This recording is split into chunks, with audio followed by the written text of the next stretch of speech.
ह्रीं श्रीं क्लीं ऐं अरं वं वं हं शं तं पं वं वं मं मं हं हं शं शं तं तं पं पं झं झं ह्रीं जीं श्रीं श्रीं रां रां ह्रीं ह्रीं द्रावय द्रावय नमोरते भगवते श्रीमते पवित्रतर्जलेन जलाभिषेच्यामिति स्वाहा तीर्थोत्तम भवैनीरै क्षीरवारिधिरूपकै स्नाप्यामि सुजन्माप्तान् जनान् सर्वार्थसेदितान् ॐ ह्रीं श्री वृष्वाधिवीरान्ताञ्जलि निष्णप्यामा ॐ ह्रीं श्री वृष्वाधिवीरान्ताञ्जलि निष्णप्यामा ॐ ह्रीं श्री वृष्वाधिवीरान्ताञ्जलि निष्णप्यामा ॐ ह्रीं श्री वृष्वाधिवीरान्ताञ्जलि निष्णप्यामा ॐ ह्रीं श्री वृष्वाधिवीरान्ताञ्जलि निष्णप्यामा ॐ ह्रीं श्री वृष्वाधिवीरान्ताञ्जलि निष्णप्यामा ॐ ह्रीं श्री वृष्वाधिवीरान्ताञ्जलि निष्णप्यामा ॐ ह्रीं श्री वृष्वाधिवीरान्ताञ्जलि निष्णप्यामा ॐ ह्रीं श्री वृष्वाधिवीरान्ताञ्जलि निष्णप्यामा ॐ ह्रीं श्री वृष्वाधिवीरान्ताञ्जलि निष्णप्यामा ॐ ह्रीं श्री वृष्वाधिवीरान्ताञ्जलि निष्णप्यामा ॐ ह्रीं श्री वृष्वाधिवीरान्ताञ्जलि निष्णप्यामा ॐ ह्रीं श्री वृष्वाधिवीरान्ताञ्जलि निष्णप्यामिति स्वाहा। की नित्य शांति आर्य के पुण्यार्चक हैं गन्नौर से श्रोमणी नक्षत्र श्रीमती राज दुलारी, राजन जी, गीता जी, अनिल, ममता, प्रवीण, नमल, अलेशा, यशिका, निकिता, शुभम, युक्ति जैन परिवार। गुड़गांव से श्रोमणी नक्षत्र संजय जी, रेणु जी, राजका, तरुण, शौर्य, अजय, निशा, नमन, वंश का जनज्योति परिवार। कोलकाता से गुणायतन के अध्यक्ष विनोद जी, किरण जी, राहुल जी, ऋतुम जी, सौरभ जी, काला सा परिवार। कोलकाता से सुमिरमल जी, नर्मदा देवी जी, अजय, रिंकू, अरविंद, पिंकी, खुशाक, लवन्या, भव्य तक, चुड़ीवाल परिवार। कड़ाकोटा मुंबई से श्रोमणी नक्षत्र दिनेश कुमार जी, सुरेश कुमार, अनुराग, आदिवीर, माया क्रांति, शिल्पी, अनुश्वरिया, ईश्वरिया सा परिवार। भोपाल से श्रोमणी नक्षत्र राजेश जी, निशा जी, अंजन, रौनक जी, भाली, रोनी, अंकुर, रौनाक जी, बड़कुल परिवार। यूएसए स्टेट टेक्सास से श्रोमणी नक्षत्र श्रीमती प्रेमलता जी, विजय, मंजू, गगन केटी, अरु, गौरव, नेहल, करीना, चांदनी जैन सा परिवार। गुवाहाटी कोलकाता से कबलियाल सिटी सुमिरमल छावड़ा के परिवार से श्रीमती रत्नमणि, उदय शेट्टी, श्रीमती इंदा देव छावड़ा, सुरेन जी, प्रीति जी, सिद्धांत, रिया सोलोनी, अजित मनिका, आयुषी, अरुणा, विनीत, रितिका, विवान, ऋतु, सुधीर, रिश्चित, हार्दिक समस्त चोड़ीवाल शेट्टी छावड़ा परिवार। कोलकाता मुंबई बेंगलुरु से पवन कुमार से पानदीप शेट्टी, विनय समिटा, विकास सिंह, विवेक विशाल इंतर, रोहित पिंगना, शाहिल, प्रियंक, पलक, जयदीप, रिसिल, कवच, दित्य शेट्टी परिवार। सिंगापुर से श्रोमणी नक्षत्र विनोद जी, श्रीमती अर्चना, शिल्पा, तेजस, चिराग, श्रीमती छाया, श्रीमती सरोज जैन परिवार। कोलकाता से श्रोमणी नक्षत्र प्रेम जी, प्रमिला जी, पुत्र श्रेयांश, ऋषि जैन सा परिवार। कन्नौज से श्रोमणी नक्षत्र महेश कुमार, पीयूष, कल्पना, अमरीश, विजयलक्ष्मी, प्रत्युष, प्रियांश, सांजन परिवार। फिरोजाबाद से श्रोमणी नक्षत्र ललतेज जी, श्रीमती कमलेश जी, दिनेश मीना, मुकेश, संजू, नितिन पूजा, अंकित रूबी, पारस, श्याम सांची, अंतन झांसी, वाणी, ओजस, पेशा जैन सा परिवार। जयपुर यूएससी न्यूयॉर्क से श्रोमणी नक्षत्र दिनेश कुमार जी, श्रीमती विनीता जी, वैभव, अक्षिता, विनीत, स्वानम, श्रीमती दिव्या, धवल, श्रीमती जानवी, अक्षत, अरिहंत, आराध्या, अविराज, आव्या, पापड़ीवाल परिवार। जयपुर से श्रोमणी नक्षत्र नंदकिशोर जी, शांति देवी, प्रभु, नीना, श्रीनिशा, अंकिति, आद्विक, अनिया, युवराज, अनुष्का जी, पहाड़िया परिवार। गंजबाद से स्वर्गीय अजित कुमार, श्रीमती जतनबाई, श्रीमती मंजुता, सुबोध, एकांत, सीता, ज्ञानसी जैन परिवार। गुड़गांव से श्रोमणी नक्षत्र अधिभूषा, संतोष देवी, पंकज डोली, अभिनंदन, संजना, संजय, नेसिया जैन परिवार। विदिशा मुताबिक से कमलाबाई, चंद्रशेखर जी, अनिता, प्रिया, दिव्या, उदंग जैन सा परिवार। अलवर से श्रोमणी नक्षत्र तारा जैन जी, जयंती परिवार। यूएसए स्थापक से जय मधु जी, अतुलीना, आदि, अविरिया जी, अंजुम, तामित, मेहता सा परिवार। कन्नौज से श्रोमणी नक्षत्र इंतामणि, सवाई जैन सा परिवार। कोलकाता से श्रोमणी नक्षत्र श्रीमती चंद्रदेव, धनपति, मोतीलाल जी, शांतिलाल जी, सुमति देवी, नीरमा, मीना, विजयलक्ष्मी, अजय, कंचन, यासिका, अंकिता, गौरव, नैतिक जी, शराबगी सा परिवार। कोलकाता से श्रोमणी नक्षत्र रमेश जी, अनिल जी, किरणजश्वी, विषा, मैक, शैली, शुभम, पल्लवी, एकांत जी, शराबगी सा परिवार। किशनगढ़ से श्रोमणी नक्षत्र कवल्ला जी, अशोक जी, सुशीला जी, पाटनी, सुरेश जी, शांता जी, मेवल, तारिका, विनीत, शुचि, विकास, सिद्ध, विनय, ईशा, विवेक, ऋषभ, आदि, बनवानी, अरन जी, पाटनी, समस्त आर के परिवार। कटनी से श्रोमणी नक्षत्र उत्तम चंद जी, प्रभा जी, अनुराग, जूही, अनुज, विभा, डॉक्टर जय, डॉक्टर विलासा, डॉक्टर सुदीप, डॉक्टर अभा, अनिष्का, आरो योग, क्या प्रांजल, रणकरहन, अस्कंज, समस्त कोयलावाला परिवार। वापी गुजरात से श्रोमणी नक्षत्र भुवन जी, रेखा जी, अंकुश, प्रेक्षा, अनिशा, देव, मायड़ा, हुमर परिवार। अहमदाबाद से श्रोमणी नक्षत्र दिनेश जी, भावना जी, नील, चिराग, आस्था, जय, बिलगी परिवार। इंदौर जयपुर से श्रोमणी नक्षत्र विमलाबाई, मुकेश जी, चंदनमाला जी, विजय, ममता, संजय, ज्योति, रितिका, हितेश, लाइसा, प्रियांश, कामनी, प्रज्वल, दीपिका, लवीना, दीपांशु, अभिनय, दत्ती, वर्धनी, पाटौदी, काशलीवाल परिवार। शरण भजामि केवली पन्नतम दम शरण भजामि। ओम ह्रीं अनादिमूल मंत्रेभ्यो नमः। सर्व शांतिम तुष्टिम पुष्टिम च कुरु कुरु।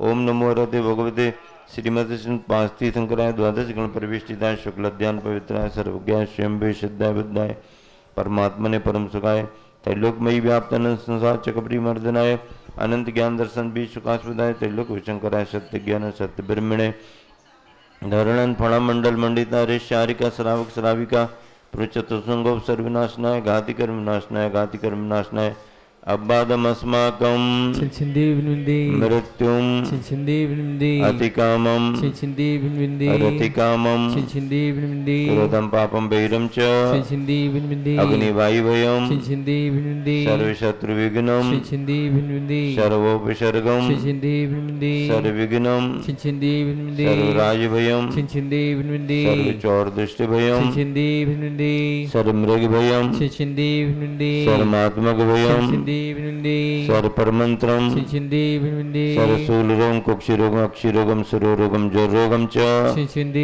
सर्वनरमारीम सर्वगजासु गोमय सजमारीम सर्वशस्यधान वृक्षलता गुलपत्र पुष्प फलमारीम सर्वराष्ट्रमारीम सर्वदेशमारीम सर्वविषमारीम सर्ववेताल शाकनी डाकनी भयानी सर्ववेदनीयम सर्वमोहनीयम सर्वकर्माष्टिकम ओम सुदर्शन महाराज चक्र विक्रम तेजोबल सौरवीर शांतिम कुरु कुरु सर्वजीवानंदनम कुरु कुरु जनानंदनम कुरु कुरु भव्यानंदनम कुरु कुरु गोकुलानंदनम कुरु कुरु सर्वराजानंदनम कुरु कुरु सर्वयजमानानंदनम कुरु कुरु सर्वम दुःखम आनंद हृदय पच पच कुटकुट शीघ्रम शीघ्रम यस्सुखम त्रिषु लोकेषु व्याधि विषण वर्जितम अव्यम क्षेम आरोग्यम स्वस्तिरस्तु विधीयते श्री शांतिरस्तु सदास्तु पुष्टिरस्तु सदास्तु पुष्टिरस्तु सदास्तु।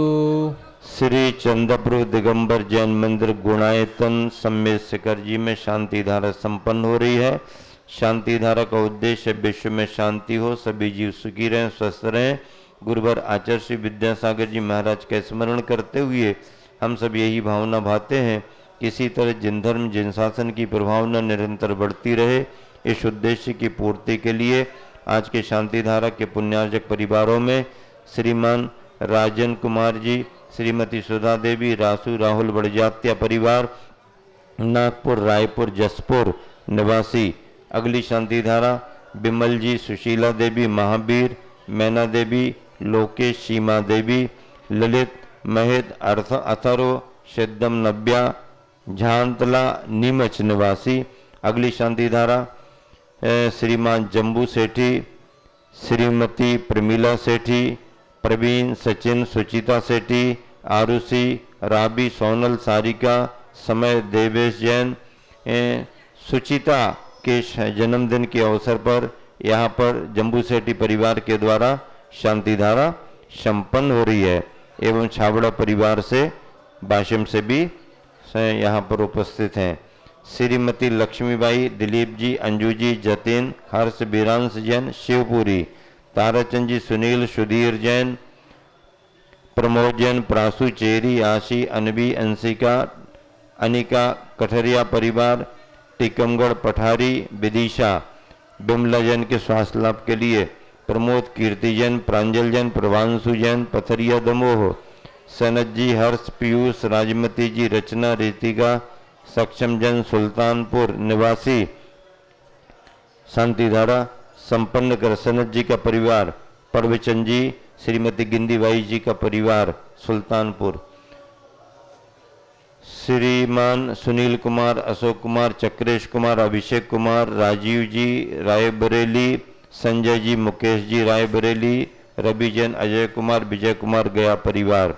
श्रीमान श्री रामप्रसाद, देवेंद्र, प्रमोद, संजय, आशा, हैप्पी, बमोरिया परिवार टीकमगढ़, पंकज, नीतू, गुनगुन, गरिमा, पाटोदी परिवार साड़म, चक्रेश कुमार, अमित जैन धनबाद, श्रीमती शांता जैन, श्रीमती स्वाति, अंकित राज जैन आराध्या, पारवी जैन, रतन परिवार छिंदवाड़ा निवासी शांतिधारा संपन्न कर रहे हैं। यहाँ पर महेंद्र कुमार, कल्पना जैन, ऋचा, अंकित जैन, स्वीटी, अनुज,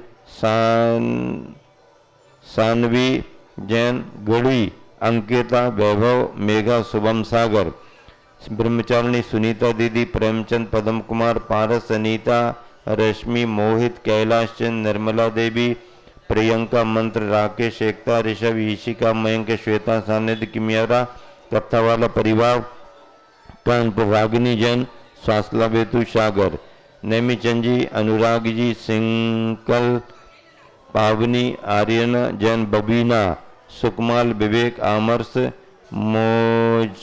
मोगिझत, सगौरिया, करेली, प्रमाण सागर जी, महाराज सेवा संघ ललितपुर निवासी युवाओं के द्वारा, आशीष जैन, रत्न ज्वेलर्स, बबीना, राजेंद्र कुमार, मोहित कुमार, तारा देवी, सोनल जैन, बुरशी जैन, समस्त बढ़जात्या परिवार, जशपुर, रांची, हुकुमचंद जैन, अमित जी कुमार, नीलम जैन, वंश जैन, धर्मेंद्र जैन, भावनी क्या लिखा है, ललितपुर, ममता जैन, श्रीनंदन जैन, भोपाल, अभिनव जी जैन, स्वास्थ्य बेतु, गुणायतन, राजेंद्र कुमार, ये जसपुर परिवार। उपस्थित सभी श्रद्धालु जन, सकल दिगंबर जैन समाज मधुबन, जैन जनेत्र बंधु मधुबन, सभी मुनिसंघ आदिका संघ त्यागी वृत्तियों के आहार विहार की निर्विघ्नता हेतु स्वास्थ्य स्वाध्याय साधना लाभ हेतु शांतिधार संपन्न हो रही है।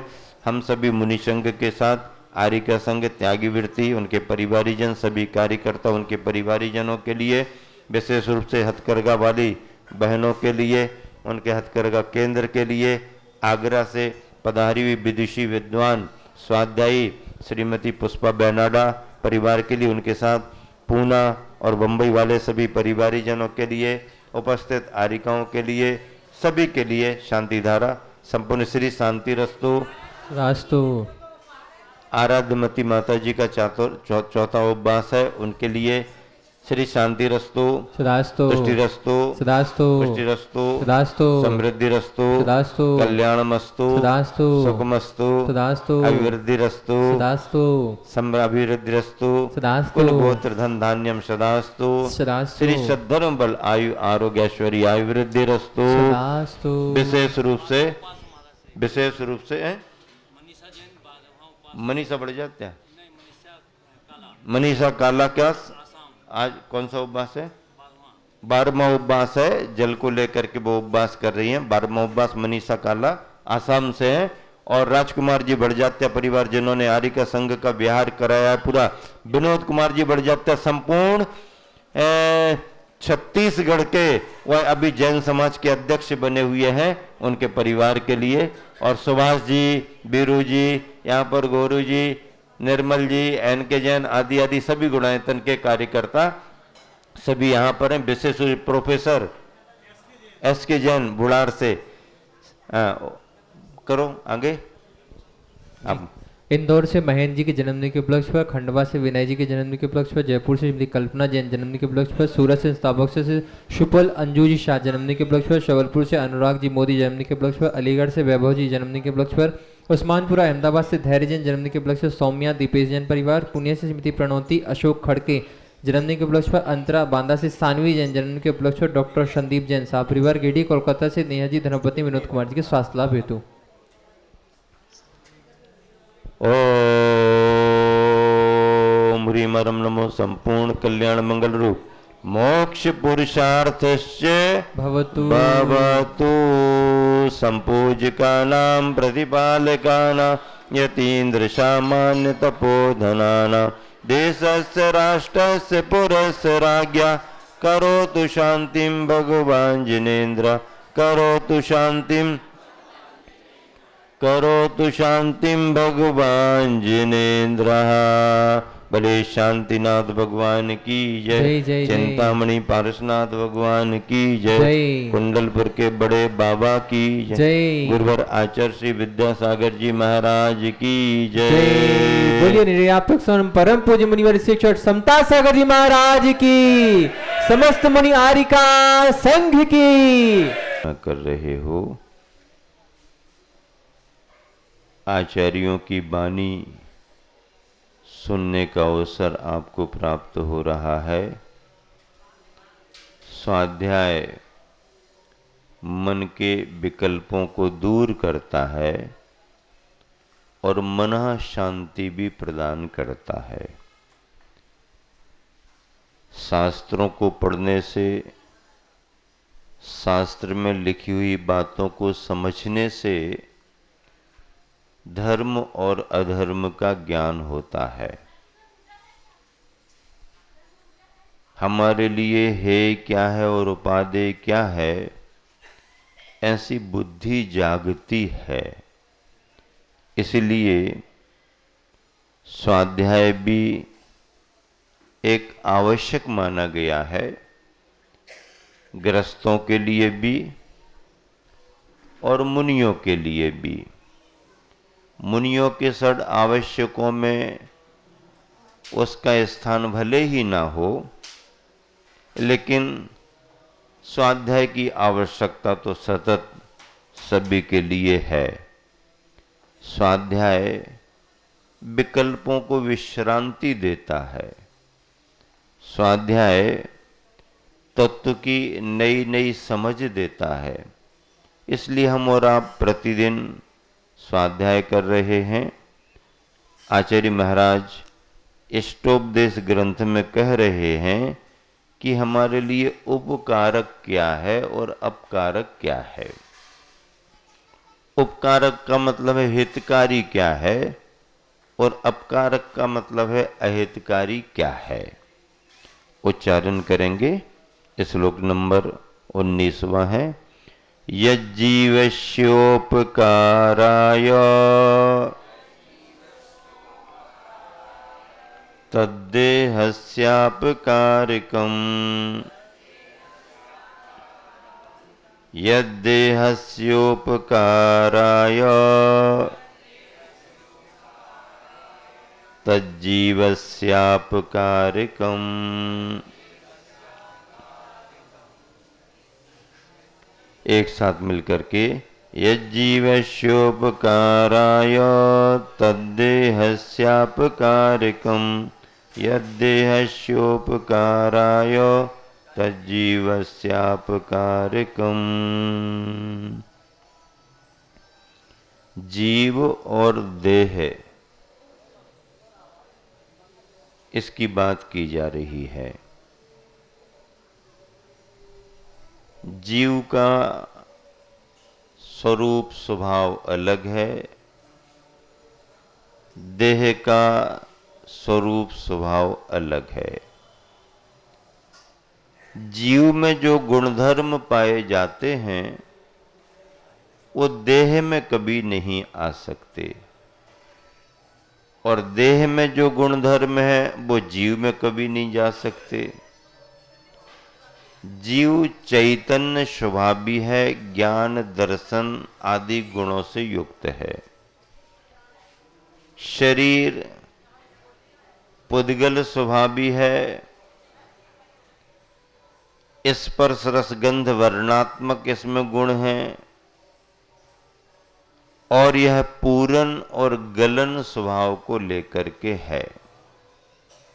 बनना और मिटना बिखरना इसका काम है।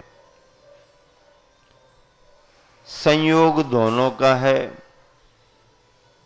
वर्तमान में अगर विचार करें तो जीव भी हमारा स्वतंत्र नहीं है, और जो शरीर जीव से जुड़ा है वह भी अपने स्वभाव में स्वतंत्र नहीं है। शरीर पौद्गलिक है, स्कंध रूप है। स्कंद पुद्गल की विभाव परिणति है। अणु अणु रूप में जब पुद्गल रहता है तो वो स्वभाव में माना जाता है। क्या? अणु अणु रूप में जब रहता है तो वह पुद्गल स्वभाव में माना जाता है, और जब अणु अणु मिलकर के स्कंध बन जाते हैं तो वो पुद्गल विभाव में आ जाते हैं। जीव जब देह रहित कर्म रहित सिद्ध बन जाता है तो वो अपने आप में शुद्ध हो गया, सिद्ध हो गया। लेकिन जब तक जीव शरीर के साथ है, जीव के साथ शरीर लगा हुआ है, औदारिक वैकृत आहारक आदि, अथवा इनके बिना विग्रह गति में तेजस्कार मन अनादि संबंधी च, तो भी जीव अशुद्ध अवस्था में ही माना जाता है। जीव की शुद्ध अवस्था कर्म रहित है, नौकर्म रहित है, भाव कर्म रहित है। और पुद्गल की शुद्ध अवस्था किस रूप में है? जब वह अनुरूप में रहेगा तब शुद्ध माना जाएगा। स्कंद रूप में आ गया, विभाव परिणमन हो गया। हमारे तुम्हारे को मिले हुए ये शरीर जो है, ये पुद्गल के विभाव परिणमन के रूप में है। इसीलिए जब हमारी ऐसी स्थिति बनी ही है कि जीव और शरीर, हम ये विचार करें ये शरीर छूट जाएगा तो फिर छुटकारा मिल जाएगा, नहीं। आयु कर्म पूरा होने के पहले पहले या आयु कर्म के पूरा होते होते अगले आयु कर्म का इंतजाम हो जाता है। और जब अगला आयु कर्म का इंतजाम होता है तो उससे कोई गति मिलती है, गति से फिर शरीर मिलता है, शरीर में इंद्रियां आती हैं, इंद्रियां अपने विषयों की ओर भागती हैं, उनमें फिर वो राग द्वेष करती हैं, राग द्वेष से फिर कर्म का बंध होता है, कर्म के बंध होने में फिर से जीव को प्रभाव में जाना पड़ता है, नई गति में जाना पड़ता है, नई गति में नया शरीर मिलता है और ये क्रम चैन चल रही है। अब यहां पर आचार्य महाराज क्या कह रहे हैं? बड़ी अच्छी बात कह रहे हैं, समझने की बात कह रहे। यत जीवस्य, जो आत्मा का उपकाराय, उपकार करने वाला है, यानी जो कार्य इस जीव का, इस आत्मा का उपकार करने वाला है, तद्देह से अपकारकम, वह कार्य शरीर को अपकार करने वाला होगा। जिससे जीव का भला होने वाला है, वैसे कार्य से जीव शरीर को कुछ परेशानी महसूस होगी। भला किसका होगा? भला तो जीव का होगा, लेकिन बुरा किसे लगेगा? शरीर को बुरा लगेगा। अब शरीर को बुरा लगेगा तो शरीर को अच्छा लगाओ, तो शरीर को अच्छा लगाओगे तो जीव को बुरा लगेगा। रहना साथ में है और इसका इसके लिए करो तो इसको बुरा लगता है, इसको करो तो इसको बुरा लगता है। मामला बड़ा पेचीदा है। दो ही भैया हैं घर में, अब पिताजी इसका भला करते हैं तो इसका बिगाड़ दिख रहा है, इसका भला करते हैं तो इसका बिगाड़ दिख रहा है। मामला उलझा हुआ है। जो जो कार्य जीव का कल्याण करने वाले हैं, वो सारे कार्य शरीर को पसंद ही नहीं आते, और जो जो देह को, शरीर को पसंद आते हैं, वो जीव के कल्याण में सहायी नहीं हो पाते। अब क्या करें? दोनों एक साथ हैं। अलग अलग होते तो एक को छोड़ देते। दोनों भैया को साथ रहना है और दोनों को अच्छा लगे। ऐसा कौन सा काम करें जो दोनों को अच्छा लगे? पिताजी तो यही सोचेगा, ऐसा कोई काम करो जो दोनों को अच्छा लगे। अरे तो पिता तो दोनों बच्चों को अच्छे लगने वाले काम कर सकता है, लेकिन हम और आप शरीर को भी अच्छा लगे और जीव को भी अच्छा लगे, ऐसा कौन सा काम करेंगे? हाँ, जीव को जो कल्याणकारी कार्य हैं वो देह को अनिष्टकारी प्रतीत होंगे ही होंगे, और जो देह को इष्टकारी प्रतीत होंगे वो जीव को अनिष्टकारी प्रतीत होंगे।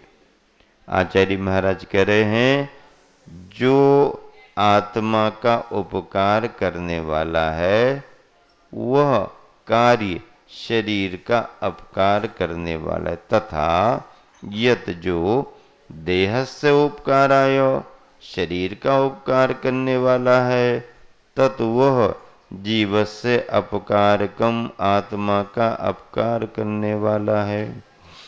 भावार्थ देखो, मिलान करें। अनशन आदि तप का अनुष्ठान करना, क्या? अनशन आदि, आदि से क्या क्या लेंगे? अनशन, अवमोदर्य, वृत्ति परिसंख्यान, रस परित्याग, विविक्ति संयासन और काय क्लेश। ये बाह्य तप हैं। ये कौन से तप हैं? बाह्य तप। 6 प्रकार के बाह्य और 6 प्रकार के अंतरंग।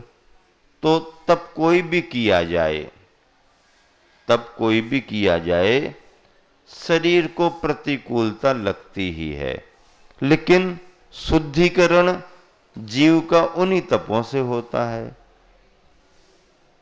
बर्तन तपेगा तो शुद्ध होगा, और बर्तन अगर तपना नहीं चाहे तो उसके अंदर आई हुई विकृति कैसे निकल पाएगी? तपना तो पड़ता ही है। तो अनशन आदि तपों का अनुष्ठान करना। अनशन, अनशन किसे कहते हैं? असन यानी भोजन। अशन का अर्थ क्या होता है? भोजन। और न असन, अनशन। अनशन, अनशन उपवास को कहते हैं। अब बाहर राजनीति में अनशन अलग किए जाते हैं। हमारी मांगे पूरी करो, हमारी मांगे पूरी करो, हमारी मांगे पूरी करो। वो अपनी मांगों के लिए अनशन करते हैं। यह परमार्थ की भावना से अनशन किया जाता है। अनशन यानी न असन अनसनः। असन यानी भोजन। भोजन कितने प्रकार का होता है? भोजन कितने प्रकार का होता है? 4 प्रकार का। अन्नम, पानम, खाद्यम, लेह्यम। अन्न में क्या आएगा? दाल, चावल, रोटी आदि ये अन्न में आते हैं। अनाज अन्न में आता है। पानम, पानम में क्या आएगा? अन्न, पानी। पानी के साथ में और भी पेय पदार्थ आ जाएंगे। पानी तो लास्ट का पेय है, उसके और पहले पहले भी बहुत सारे पेय पदार्थ हैं जो पीने में आते हैं, वो पेय। अन्नम पानम। खाद्यम, खाद्यम का मतलब है कि मूल भोजन के साथ में जो तुम्हारे अतिथि, मेहमान और सहयोगी पार्ट के रूप में रहते हैं हाँ, वो डब्बा अलग से खुलता है बाद में, भोजन वाला अलग रहता है। अरे वो वाला तो उठाओ ना, उसमें क्या क्या रखा है। मतलब वो सब खाद्य में आएगा। और लेह, लेह का मतलब है इन सभी भोजन को स्वादिष्ट बनाने के लिए जो आपने और इंतजाम कर रखा है। चटनी आदि, अचार आदि जो भी है, ये हालांकि लेह का मतलब है जो पीसे गए हैं। ऐसे उस लेह आदि को, लपसी अगर अनाज की बनी है तो वो अन्न में आ जाएगी। लेह में अनाज नहीं आएगा। लेह में जैसे कि नींबू की चटनी बना ली, इमली की चटनी बना ली, आंवले की चटनी बना ली है, इलायची वगैरह आपने मिला ली, ये सभी टेस्ट बढ़ाने वाले लेह में आएंगे। अन्नम पानम खाद्यम लेह्यम। एक व्यक्ति ने हमसे बड़ा विचित्र प्रश्न कर दिया, हम ही दुविधा में पड़ गए। उत्तर देने में हमें भी बहुत सोचना पड़ा। उसने प्रश्न क्या कर दिया? उसने प्रश्न ये कर दिया कि महाराज जी आप आहार की बात कर रहे हो, अन्नम पानम खाद्यम लेह्यम, ये 4 प्रकार के भोजन हैं और 4 प्रकार के भोजन का त्याग मतलब चतुर्वेद आहार का त्याग है। तो चारों प्रकार के भोजन का त्याग करने वाला बीड़ी सिगरेट पी सकता कि नहीं पी सकता? अब हमने सोचा ये कैसा प्रश्न किया इसने, चारों प्रकार के आहार का त्यागी बीड़ी सिगरेट पी सकता कि नहीं पी सकता? हम उत्तर देने के लिए सोच रहे थे, उसने एक प्रश्न और कर दिया। बोले कौन से में, अगर बीड़ी सिगरेट कोई पीता है तो कौन से आहार में लेंगे इसको? अन्न में लेंगे, पान में लेंगे, खाद्य में लेंगे, लेह में लेंगे, किस में ले सकते हैं? अब मुझे लगा यार ये तो वाकई में सही कह रहा है, चारों प्रकार के आहार में तो इसको लिया नहीं जा सकता। क्यों भाई, किस में लें? अन्न में तो ले नहीं सकते, पान में नहीं ले सकते हैं, खाद्य लेह भी नहीं है। अब वो कहने लगा तो किस प्रकार के आहार में लेंगे इसको? और अगर ये चारों प्रकार के आहार में नहीं है तो क्या बात हो गई, उपवास के दिन भी पी सकते हैं। अरे मैंने कहा तो और आगे बढ़ गया। तो हमने उसको कहा कि नहीं भाई ऐसी बात नहीं है, बात ऐसी है कि चारों प्रकार के आहार का जो त्याग कर रहा है, ऐसा वो त्यागी, ऐसे नियम का पालन करने वाला बीड़ी सिगरेट पिएगा ही नहीं। भले आप उसे गैस मानो, भले वो 4 प्रकार के आहारों में सम्मिलित ना भी हो रहा हो लक्षणों के अनुसार, लेकिन चारों प्रकार के आहार को त्याग करने जैसा बड़ा नियम लेने वाला, उसके पहले ये जो व्यसन में आते हैं, मादक पदार्थ में आते हैं, मध्य में जिनको गिना जा सकता है, इनका त्याग वह पहले करेगा। इनका त्याग करेगा तो ही उसका ये त्याग बड़ा माना जाएगा। इसका तो त्याग नहीं किया और उपवास करके बैठ गया। ठीक है, अगर त्याग नहीं भी है तो भी उपवास माना जा सकता है, लेकिन उपवास के दिन इनका सेवन नहीं कर सकता, ये माना जाएगा। उसे दूसरे तरीके से समझाया तो बात उसको समझ में आ गई। अनशन आदि तप, अनशन, अवमोदर्य, वृत्ति परिसंख्यान, रस परित्याग, विविक्ति सही आसन और काय क्लेश। क्या बात है, देखो कितना आनंद आता है स्वाध्याय में। स्वाध्याय शास्त्र की गद्दी मानी जाती है, तीर्थंकर भगवंतों की वाणी, धर्म का मंच, प्रामाणिक मंच माना जाता है। इस मंच से नपी तुली बात होना, ऐसी बात होना जो राग द्वेष को घटाने वाली हो, समाज में समरसता बढ़ाने वाली हो, व्यक्ति व्यक्ति में सौहार्द बढ़े, प्रेम बढ़े, रत्नत्रय के गुण बढ़े, सद्भावना बढ़े, मंच से ऐसा ही जिनवानी का प्रतिपादन होना चाहिए। अनशन के साथ अवमोदर्य। अगर किसी ने चारों प्रकार के आहारों में केवल अन्न का आहार, अन्न का भोजन छोड़ा है तो वो अन्न के भोजन का त्यागी ही माना जाएगा, चारों प्रकार के आहार का त्यागी नहीं माना जा सकता।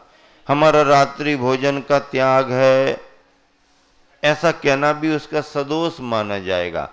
हाँ, रात्रि में हमारे अन्न के भोजन का त्याग है, लेकिन फिर भी हम लोग समझ लेते हैं।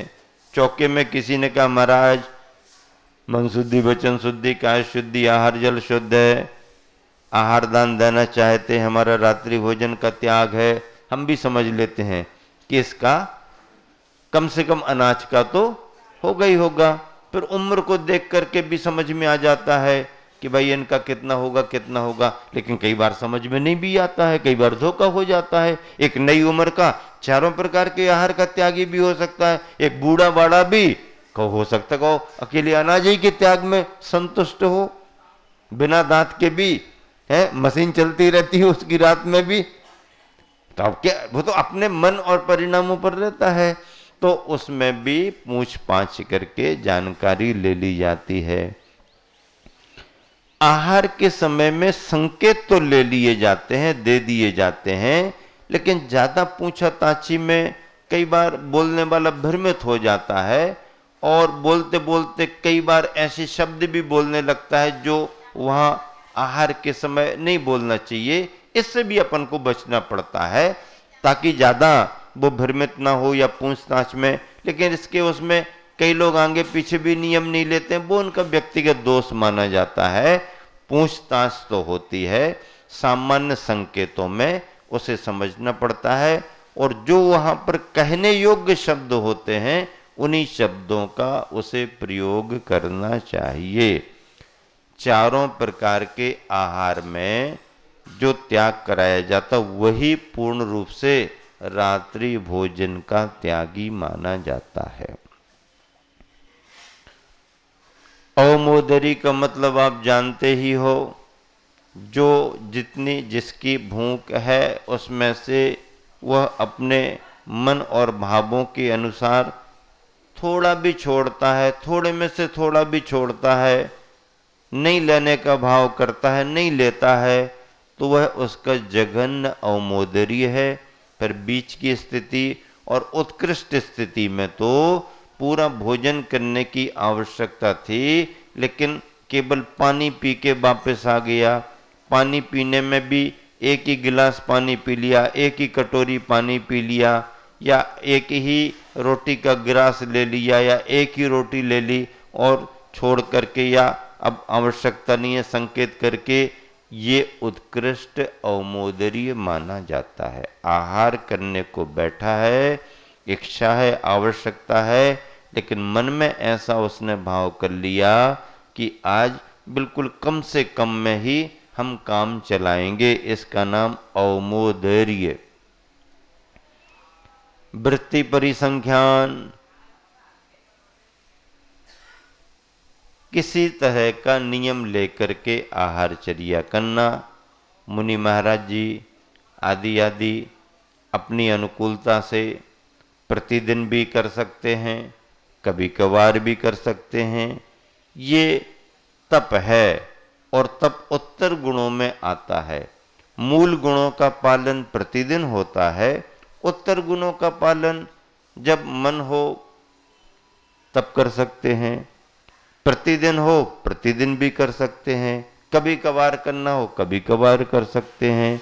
मन में कोई भाव ले लिया, उसकी पूर्ति हुई तो आहार करेंगे, नहीं तो नहीं करेंगे। इसका नाम वृत्ति परिसंख्यान नाम का ये तप है।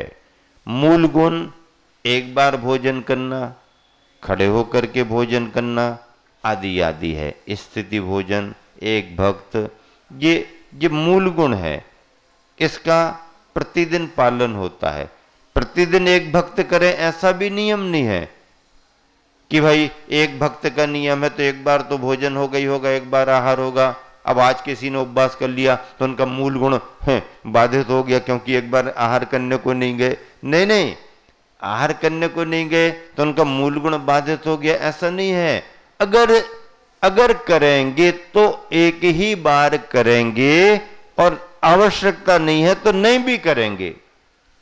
नहीं, शास्त्र में तो लिखा है मुनि महाराज एक बार आहार करते हैं, एक बार आहार करो, नहीं तो आपके 28 में से ये बोला आज आपने उपवास कर लिया है तो आपका नियम कैसे पलेगा।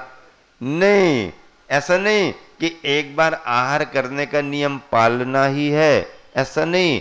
अगर आहार करेंगे तो दिन भर में केवल एक बार ही करेंगे और आवश्यकता नहीं है तो और ही अच्छा है, करने की जरूरत ही नहीं है, नियम पल रहा है। ऐसे वृत्ति परिसंख्यान में कोई मन में भाव लेकर के निकल गए, पूर्ति हो गई, ठीक बात है, पूर्ति नहीं हुई वापस आ गए। नगर में अगर मोहल्ले अलग अलग हैं, इस मोहल्ले से उस मोहल्ले में घूम करके निकल गए, उस मोहल्ले से इस मोहल्ले में आ गए, एक ही रास्ता है तो चले गए वापस आ गए, बार बार आने जाने का क्रम नहीं। अगर कुछ भाव बना भी तो एक आध दो अवसर श्रावक को दे दिए गए, सामान्य से तो दे दिए गए। वैसे तो एक ही बार का है, बिजली की चमक की तरह लिखा है, बिजली चमकी, देख ली तो देख ली, नहीं देख पाए तो तुम्हारे देखने को वो रुकेगी नहीं। ऐसे मुनिराज वृत्ति परिसंख्यान वृत्त लेके निकल जाते हैं और बन गया तो बन गया, नहीं तो वापस। अब अगर वापस आ गए तो कोई कोई श्रावक, चलो महाराज जी दूसरी बार उठ जाओ, हम अब विधि बनाए लेते हैं। नहीं भाई, वापस आ गए, अब बात खत्म। चलो ठीक है ठीक है, अब इस टाइम सुबह सुबह नहीं बना पाए, दोपहर में निकल जाना महाराज जी, हम दोपहर में बनाएंगे विधि। नहीं नहीं, अब दोपहर नहीं, नहीं लिखा तो है दोपहर में भी होता है सुबह भी होता है, तो सुबह और दोपहर में से एक बार ही होता है, चाहे सुबह हो जाए चाहे दोपहर को हो जाए। नहीं नहीं, सुबह नहीं बनी विधि तो दोपहर में नहीं, दोबारा उसका रास्ता नहीं है। प्रातःकालीन बेला में चर्या होती है, हो गई ठीक है, नहीं हुई मान लो कोई लंबा विहार करके आए, पहाड़ पर्वत से वंदना करके आए, 12 बज गए हैं, सामयिक का समय हो गया है, सामयिक में बैठ गए हैं, अब सामयिक के बाद उठेंगे, क्यों? क्योंकि सुबह उठे नहीं, विहार करके आए हैं, समय हो गया। अभी जब आचार्य श्री सम्मेद शिखर जी आ रहे थे तो हजारीबाग से विहार करने के बाद रास्ते में बगोदर पड़ता है, पड़ता ना, इसरी के पहले बगोदर, जीटी रोड आता तो उसके पहले ही किनारे पर ही बगोदर पड़ता है। विष्णुगढ़, विष्णुगढ़ की बात है ये, बगोदर के पहले विष्णुगढ़ पड़ता है। तो बिहार होते होते किसी ने बता दिया कि ज्यादा नहीं है, और वो ज्यादा था। ज्यादा है नहीं है इससे फर्क नहीं पड़ता है, अगर ज्यादा है तो उस हिसाब से टाइम थोड़ा सेट करके आगे बढ़ जाते हैं।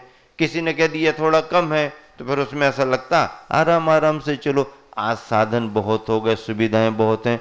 1983 की बात बता रहे हैं, उस समय समाज इतनी जागरूक भी नहीं थी, इतने सारे कनेक्शन जल्दी जल्दी भी नहीं होते थे, तो भी अब वो 18 किलोमीटर पड़ा सुबह चलना, जहां से भी चले 18 किलोमीटर था। जनवरी का महीना था, थोड़ा सा ये सोच करके कि ज़्यादा नहीं है तो विलंब से भी निकले, थोड़ा और थोड़ा हो जाने दो, थोड़ा सूरज निकल आने दो, ऐसा करके कमरे में बैठे। फिर जब हुआ तो हो सकता है कि पहले कम वाला किसी ने रखा हो, दूसरे ने ज़्यादा बढ़ा दिया हो कि संग बड़ा है, आहारचर्य आदि कुछ भी, और वो आचार्य को जानकारी हुई नहीं।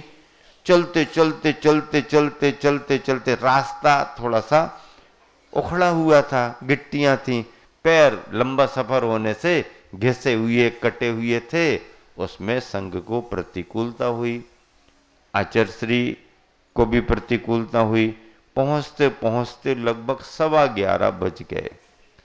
अब 11:15 बज गए तो आचार्य श्री को तो मन में थोड़ा सा आ गया था कि बताते कुछ निकलता, कुछ गड़बड़ करते हैं श्रावक। तो आचार्य श्री पहुंचे, पहुंचने के थोड़ी देर बाद कमंडल भर के रख दिया आचार्य श्री आहारचर्या का समय। अब लेट तो हो गए हैं, नहीं आचार्य श्री हो जाए, अब इतना बड़ा संघ है, अब रहने दो, अब सामयिक के बाद देखेंगे, सामयिक की बात देखेंगे। तो सामयिक के बाद उठे, अब लोग डर गए, अपनी वजह से गड़बड़ी हो गई, संघ की आहारचर्या नहीं हो पाई, सामयिक की बात करेंगे, ठीक है, आहारचर्या अच्छे से हो गई। अब किसी ने पूछा ही नहीं, किसी ने पूछा नहीं, और शाम को 6-7 किलोमीटर ही रखा, बोली आज ज्यादा नहीं चलाएंगे, सुबह ज्यादा हो गया शाम को जा। और रास्ता बहुत अच्छा मिला, उसके विष्णुगढ़ के आगे रास्ता अच्छा मिला, रास्ता अच्छा मिला तो बहुत जल्दी पहुंच गए। जल्दी पहुंचे तो आचार्य श्री यहीं पर रुकना, अरे अभी तो कुछ चले ही नहीं है, नहीं नहीं आचार्य श्री आज नहीं, अरे भाई अभी तो समय भी है, चल सकते हैं, नहीं नहीं आचार्य श्री सुबह बहुत चला दिया था, आज तो ठीक है भाई ठीक है। तो शाम को रास्ता अच्छा मिला, ज्यादा नहीं चलाया, सुबह रास्ता गड़बड़ मिल गया, खूब लंबा चला दिया। हो जाता है ऐसा, कई बार होता है। एक बार आचार्य श्री कहीं से आ रहे थे तो लोगों ने सड़क के रास्ते से न ले जाकर के रेलवे लाइन से कम पड़ेगा, क्या कह दिया, रेलवे लाइन चलेंगे तो कम पड़ेगा। अब ले तो गए, लेकिन रेलवे लाइन पर अब पुराना कभी किसी ने देखा होगा, ज्यादा चलते नहीं है, गिट्टियां पड़ी हैं, ये पड़ा, साड़ी पगडंडी टाइप की, वो ग्रामीण लोगों के लिए लकड़ी लाने ले जाने वालों, वो ऐसा रास्ता था, गिट्टियां से असुविधा। अब वो गर्मी का समय था, गांव पहुंचते पहुंचते विलंब हो गया, सभी को समझ में आ गया कि संघ परेशान हो गया, लंबा बिहार भी था। और जब नगर में पहुंचने को हुए तो नगर के प्रमुख व्यक्ति विचारक बड़े अच्छे थे, आचार्य श्री से पुराने परिचित थे, उनको महसूस हो गया लोगों ने रास्ता गलत बता दिया, संघ परेशान हो गया। आते ही साथ वो कहने लगे आचार्य श्री कार्यकर्ताओं से गलती हो गई, इस रास्ते से क्यों ले आए वो। तो अब आचार्य श्री तो उनसे कैसे, उनसे उनके हिसाब की बात करेंगे। तो आचार्य श्री कहने हो गया चौधरी जी, हो गया, होता रहता है ऐसा, नहीं आचार्य श्री ऐसा नहीं होना चाहिए, वैसा नहीं होना चाहिए।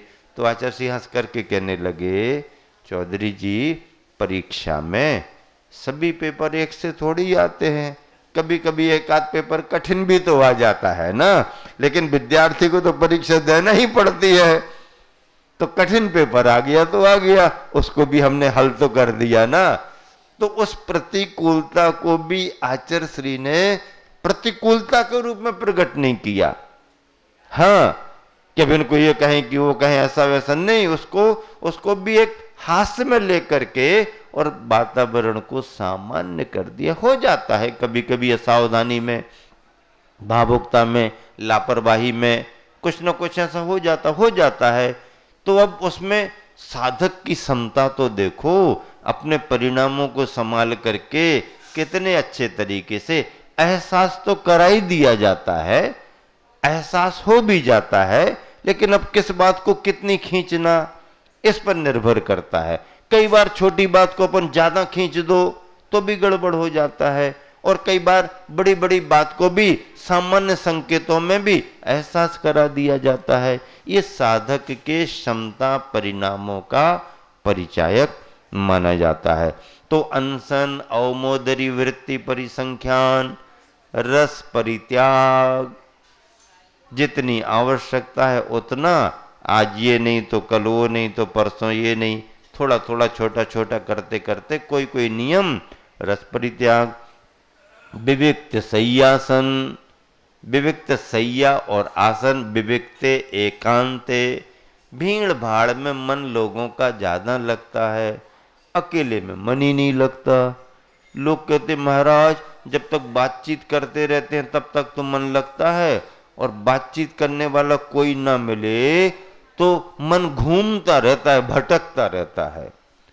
कई लोग क्या कहते महाराज जी जब तक हम पढ़ते रहते हैं, सुनते रहते हैं तो मन लगता है, और जब माला फेरने बैठते हैं तो माला फेरने में हमारा मन कहाँ कहाँ घूमता रहता, समझ में ही नहीं आता। क्यों? अब ना कोई बोलने वाला है, न बताने वाला है, और उसका उपयोग लग नहीं रहा।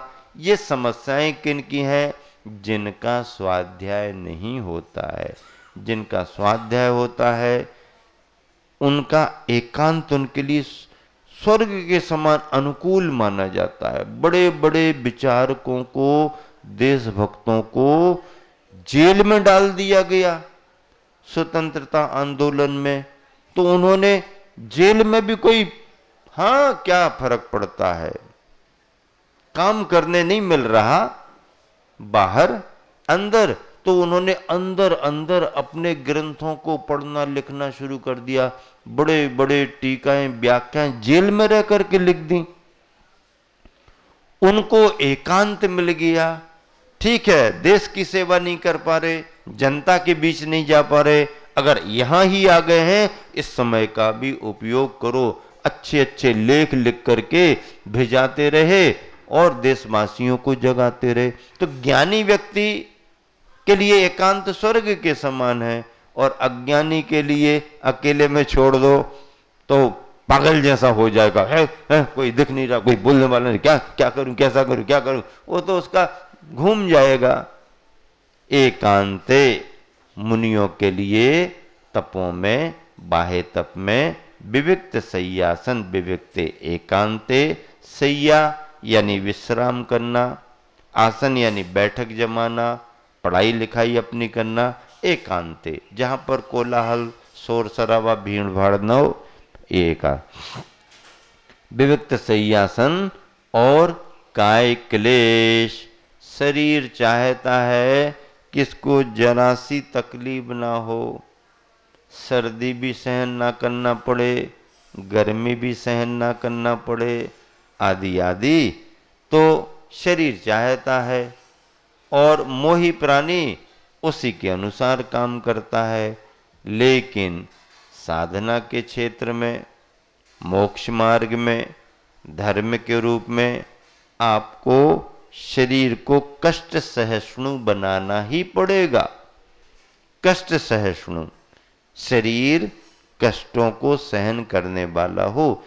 शरीर कष्ट सहन नहीं करता, मन बन जाए तो शरीर सहन कर लेता, और मन न बने तो शरीर सहन नहीं कर पाता।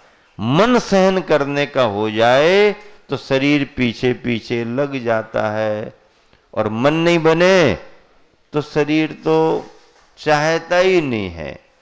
मन पर सब आधारित है। मन ने सोच लिया आज उपवास करेंगे, शरीर पीछे लग जाएगा। मन कह रहा नहीं नहीं हम नहीं कर पाएंगे, शरीर वैसा हो जाएगा।